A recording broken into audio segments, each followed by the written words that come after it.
नमस्कार। मैं डॉक्टर दिनेश चारण बीए द्वितीय वर्ष के हिंदी साहित्य के प्रथम प्रश्न पत्र में आप सभी का स्वागत करता हूं। हम हमारे पाठ्यक्रम में सम्मिलित रीति का विश्वमन नाम की पुस्तक पढ़ रहे हैं। इस पुस्तक में रीतिकाल के कवियों को संकलित किया गया है।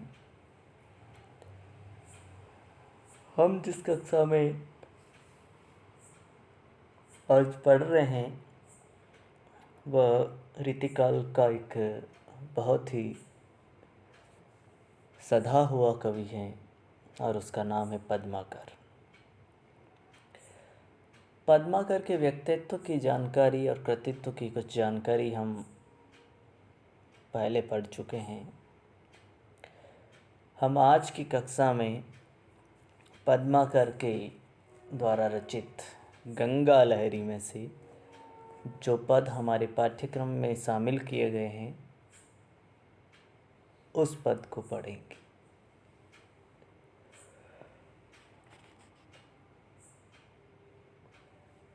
पहले मैं उस पद को पढ़ूंगा, उसके बाद उस पद की व्याख्या आपके समक्ष रखूंगा और उस पद की विशेषताएं जो खूबियां हैं उनका वर्णन भी साथ साथ करता चलूँगा। गंगा की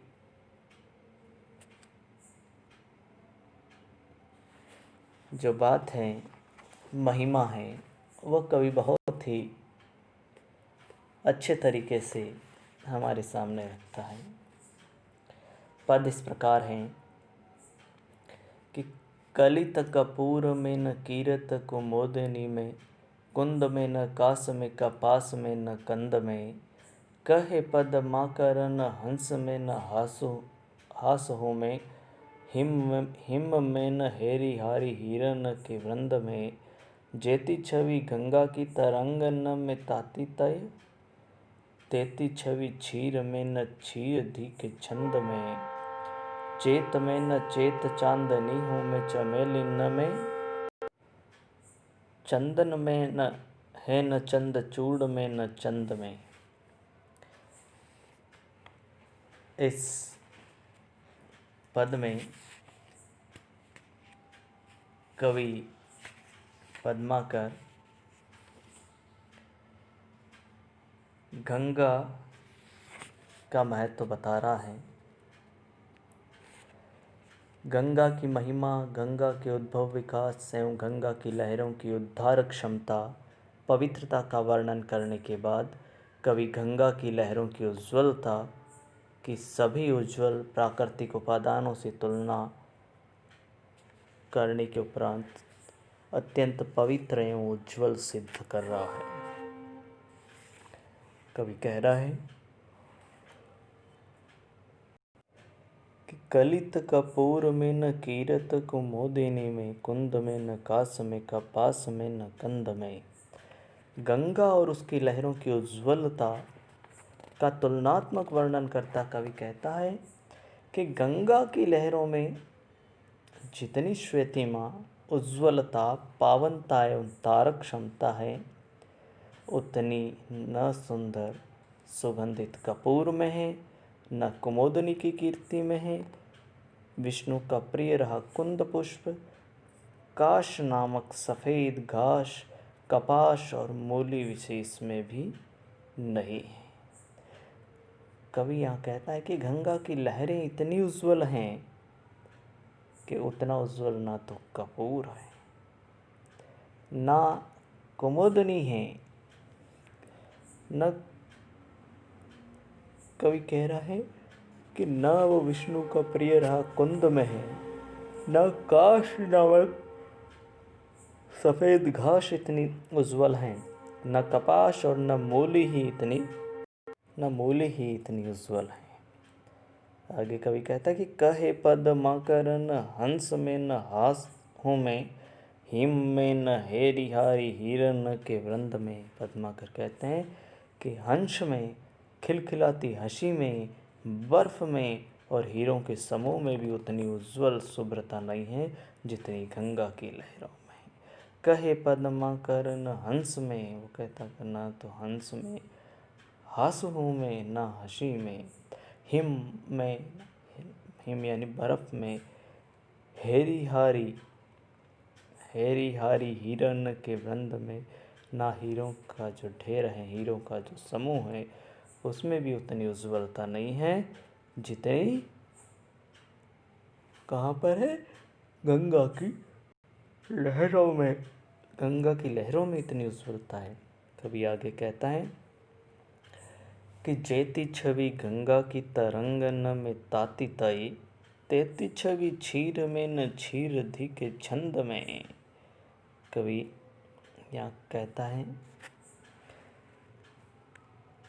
कि देवताओं के समुद्र क्षीर सागर देवताओं का समुद्र कहते हैं, जिसे कहते हैं कि जो दूध से भरा हुआ है। कि देवताओं के समुद्र क्षीर सागर की छंद सौंदर्य और खीर में भी गंगा की तरंगों जितनी शोभा नहीं है। संसार की पवित्र माने जाने वाले, कहता है कि जो क्षीर सागर हैं, जो देवताओं का समुद्र है और जो सबसे पवित्र माना जाता है, वो भी इतना उज्जवल नहीं है। कवि आगे कहता है कि चेत में न चेत चांदनी हूँ मैं चमेली न में, चंदन में न है न चंद चूड़ में न चंद में। कवि आगे कहता है कि संसार में पवित्र माने जाने वाले चैत्र महीने की चांदनी, चमेली की फूल, चंदन, चंद्रमा और भगवान शिव का चंद्र भी गंगा की तरंगों की उज्जवल कीर्ति की समानता नहीं कर सकते हैं। चंद्रचूड़, जो चांद शिव के चूड़े में, शिव के ऊपर जड़ा हुआ है, वो चंद्रचूड़। वो कहता है कि कोई भी इतना उज्जवल नहीं है जितनी उज्जवल कीर्ति गंगा की लहरों की है।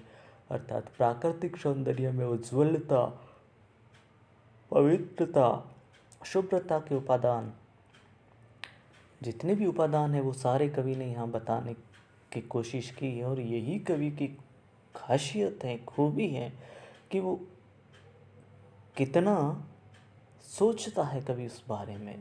वो कहता है कि कपूर, कुमोदिनी, कुंद, काश, कपाश, कंद, हंस, हंसी, हिम, हीरे, दूध से बनी खीर, क्षीर सागर, चैत्र की चांदनी, चमेली, चंदन और शिव के मस्तक पर शोभित चंद्रमा आदि गंगा की लहरों की पवित्र उज्ज्वलता के सामने शोभाहीन, शुभ्रता रहित एवं कलंकी से लगते हैं। इसलिए गंगा की लहरें अनुपमेय हैं, उनके कोई उपमा नहीं दी जा सकती है।